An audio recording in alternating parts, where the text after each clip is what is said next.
Hey, this is Chris, and I am checking dice. Appreciate you watching my videos. Today, I'm going to do something a little unusual. I had this kind of wild thought, and I'm going to label this video or call this video "Trying to Squeeze 3 Wins Out of a 2-to-1 Favorite." Trying to squeeze 3 wins out of a 2-to-1 favorite.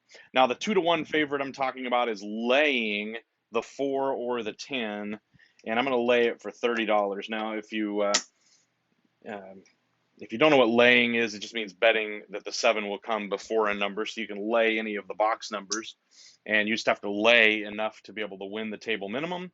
And you have to pay a little commission or a VIG up front. So the commission on a $30 lay the 4 is going to be uh, $1. So I'm going to include that up here. But I'm going to do a $30 lay on the 4. You could do it on the 10 as well.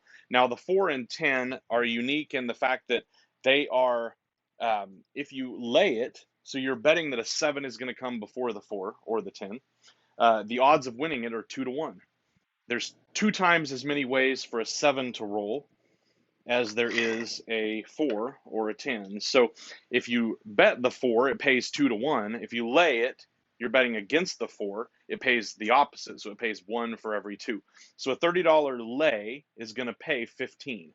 Now, statistically speaking, which we know craps is somewhat statistics, but it's also just randomness because over thousands and thousands and thousands of rolls, you'll see statistics carry out. But on a short, you might be at a table for an hour or two, you could see an anomaly for sure. It happens all the time. That's how people win thousands of dollars playing craps because they beat the house, the statistics.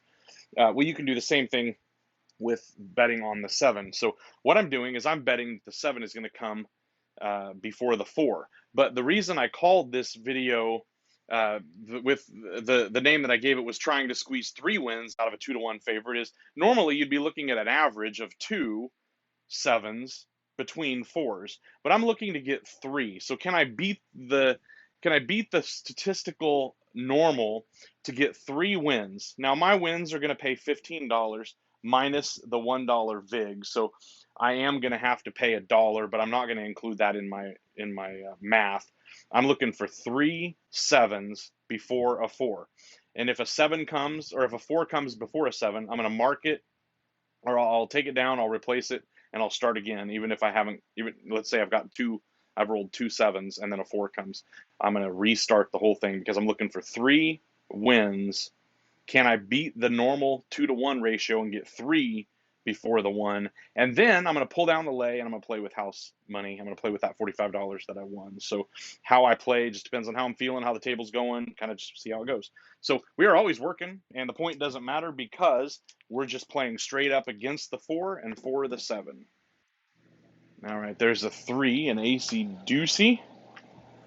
Now, the one thing that I want to warn you about is that this is kind of a boring strategy. You're sitting here waiting for the 4 to roll or the 7 to roll, and that's really the only numbers that matter to you. There's a 4-2-6, by the way. I'll try to remember to keep calling those out. There's a hard 6. I forgot to mark the point, but it doesn't matter, really. It's just kind of going to get in the way anyway. So um, there's a 7. All right, so we got our first win, and that's a 6 and a 1. So that lay is going to pay 15. But I'm going to need to drop $1 for the VIG. By the way, I'm starting with a $300 bankroll. That's enough for technically I could lose 10 times in a row and lose my entire $300. Although I'd have the VIGs that would cut that down a little bit. But I'm going to use these black chips to mark right here. I'll mark that's hit number 1 on the 7, and I'm going to rack the 15, and we're just ready to go. 7 is a new shooter. Doesn't matter to me. I'm going to keep that 4 up, lay the 4 up, and keep working. There's a 7 on the come out. Beautiful. Everybody around the table, except people playing the all tall small, maybe. They're just a little cranky, but everybody else is happy. We got our second 7. I'm happy, and I'm going to get paid $15 minus that dollar VIG and rack win number 2. Now this is where the statistics would play out. 2 7s for every 1 4. But I'm hoping to get 3. I'm hoping to squeeze that extra win out and have $45 to play with. This is a come out, and we got a hard 4, so right on schedule. That was a 4. Oh, both of the dice rolled there. What in the world happened? That was a 2 and a 2 hard 4. which is interesting to note because you could bet the hard four if you wanted to. In fact, a $5 hard four would win 35, pays 7 to 1, it would win 35, and I've got 31 at risk here with the lay. But that would cost you $5 every time the 7 came, so you'd only be collecting 10. I don't want to do that, so I'm going to write it out hoping to beat the edge, so beating the averages. So I lose, we're back to 0 resetting. I lose this lay, and I'm just going to tell the dealers to put me back up, and I'm starting over. Now, it doesn't matter that I collected twice. I've got $30 that I won, but I just lost 30 on the lay because I hit the average. So I won 30 and I lost 30 plus the vig. So I'm basically back to even, but that's not my point. And I'm basically going to reset everything, and I'm looking to start over again. So I want a new streak. I want to hit 3 7s before I roll a 4 and beat the average. There's an 8. Doesn't do anything for us. Can I beat the average? That's what I want to do. I want to get 3 wins on the lay 4. I want to roll 3 7s before I roll the next 4. So there's a 5 and a 2. Now, you can be cheering the 7s at the table. I wouldn't be cheering too much, okay? People at the table don't like it when you're winning on the 7, but it doesn't matter. Just be quiet. Quietly effective. Okay, there's number 1, so I'll put a black chip there. Rack the 15, and we're back up again. Everything's working on for us anyway. There's a 3 AC Deucey. Deucey isn't going to do anything. Doesn't matter. There's a 5 and a 2. It's a come out 7, so everybody should be happy. A 5 and a 2, that's going to be our second win. And the dealers are going to pay us 15 for 1. And we rack win number 2. Now we're back to 2 7s.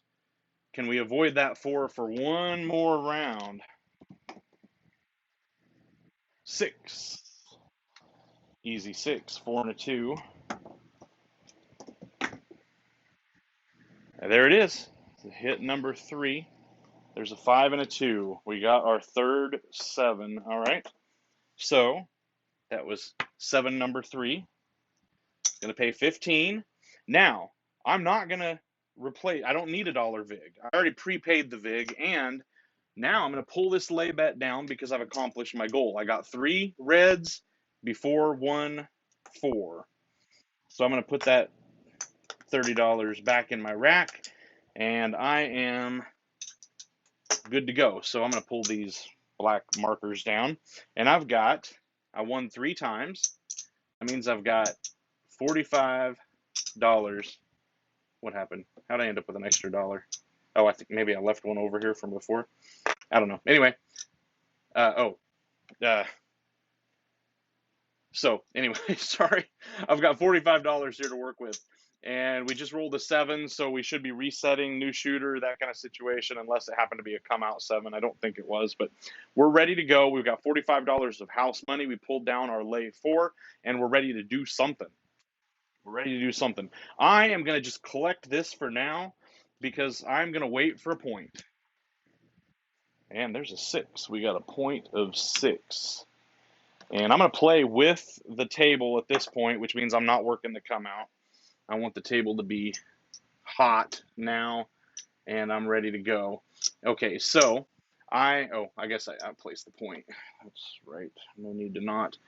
So there's $1 in change, and I've got 44 basically free, playing with the fact that I hit the 3 reds before the 4. So I'm good to go, and we're looking for a long roll now. Now we want to play with house money. That was a 6, 6, 12. And 3 craps. Ugh. I don't like it when I see that. I'm going to drop this 9 down into the field. And of course, I drop the 9 into the field and we get a 5. All right. Beautiful. That 5 is going to lose in the field and pay 14. And I'm just going to put 14 in the field. Let's hope for not 2 back to back. And there's a 7. 7. All right, well, that's how it goes sometimes. So we're going to lose this. Yeah, should have just collected that, but whatever. That's why it's gambling, all right? All right, so we lose all this. And we are now reset, and we're ready to go back at it again. And we got a $30 lay plus the VIG, and we're looking for 3 sevens before we roll a 4. There's a 6. Whoops. 6 is the point, but it doesn't matter. 5 fever. 9 Nina. AC Doocy. 2 and 1. Hard 6. All right. Getting several rolls in now. There's a 6. That's the point. Doesn't matter to us. We'll take a come out 7 whenever. We'll take it. All right. There's a yo. Come out yo. And there's a 7 on the come out still. Looking for a point. Doesn't matter. The good news is the table's all happy, and so are we. That is 7 number 1. And it will require that dollar VIG. Rack the 15. Still coming out. Looking for another one. We'll take a back-to-backer, but nope. It's going to be a 639. No worries. 639. There's a 5, 2 and a 3. There's our second 7. It's a 4 and a 3. All right. 7 number 2. There's the average. 2 hits for every one. 2 sevens for every 1 4. We're looking for more. We're looking for a third.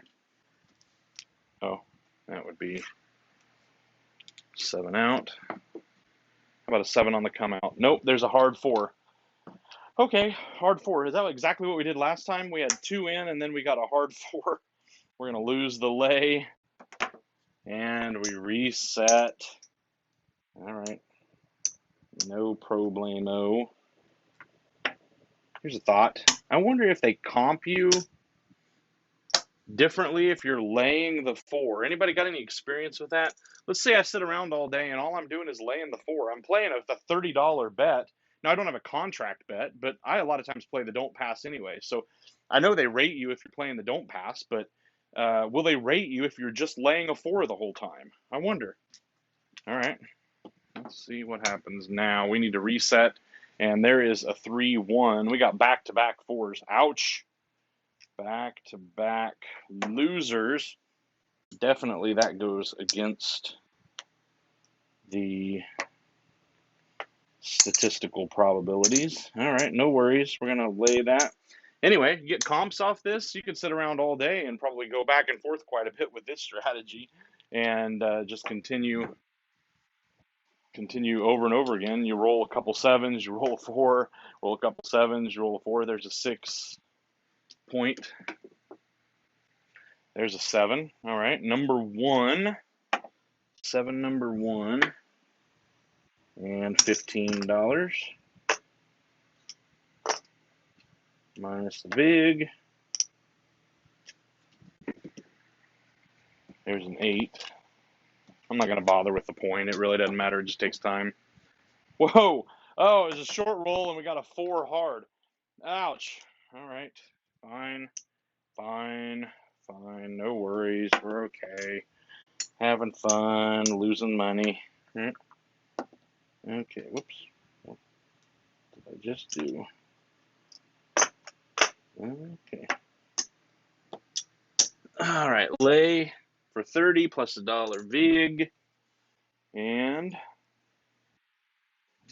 let's not do that again. 6 hard. Again, 6 will be the point. It doesn't matter. Or maybe it wasn't.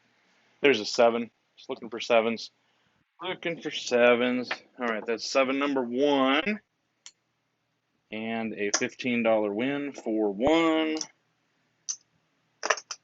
And looking for another 7. We'll just take them back to back. Nope, that's going to be a 7 or a 5, 2, 3. A 5. Wow, a 5, 3, 2. There's a 2, 2. Aces, 1 and 1. There's a 5 again. There's a 7. All right. That is our second 7 and a $15 winner for 1. That's our second win. We need one more. There it is, right there, right on the come out. 4 and a 3, 7. All right, so we're going to take that 15. Oops, one more. No VIG because we're bringing down the lay. They're going to give us back our VIG from the last one. I mean, they won't. Wait a minute. They actually won't. I mean, maybe I did this wrong before. They're going to take that VIG because it paid, and I'm not going to put it back up. I probably did that wrong a few times, so let me just take $3 just to cover it. That was our third 7. Now we have our $45 in chips. What are we going to do? Well, I'm going to, I got decisions. I'll tell you what I'm going to do. I'm going to play 44 inside again. And, oops, one more. That's my favorite go-to when I'm doing this kind of thing. You get all the most likely combinations to win. And we're coming out, so I'm off. Off on the come out. There's a 10, a point of 10. It wouldn't have mattered anyway. 5 and a 5, hard 10. All right, let's hit some inside numbers. Nope, 7. This is when the strategy sucks, right? Okay, I mean, let's just be real. Sorry about that pop-up. If you saw that, I had a error. You're feeling good. You got the 3 7s out of the way before the 4, and you got your bets ready to go, and then they went, and you immediately rolled a 7. So that is a suck fest, but it happens, right? This is rolling dice where you don't know what the number is going to be. So let's see. I don't even know how long this is going so far. So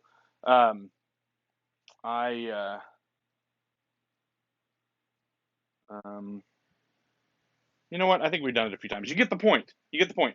Can you get 3 7s before you get a 4 or a 10? Now you could obviously do this on the 5 or 9 or 6 or 8, and it would pay even better. That $30 would pay 20 on the 5 or 9. It would pay 25 on a 6 or 8. I'll bet you could do it on those. Your odds aren't 2 to 1. You're still going to have to survive, but can you get 3? Here's the thing. You could do it on the 6 and 8, and it would actually be, well, you wouldn't need 3 because you're getting paid a quarter every time. If you could get 2 7s before you roll the 6, you would, you would win $50. So you could do it on any number. It's just a matter of how the dice are going. Sometimes you get 2 or 3 come out 7s in a row. It doesn't matter what number you're playing then, you're winning. So anyway, I hope you enjoyed this strategy, and I might play this out a little bit more. And I have some strategies for avoiding 4s and 10s, so maybe it'd be interesting to play this as the shooter, and you could avoid the, you could make it work that way. Anyway, I think that's going to be it. Thanks for watching. We'll see you next time.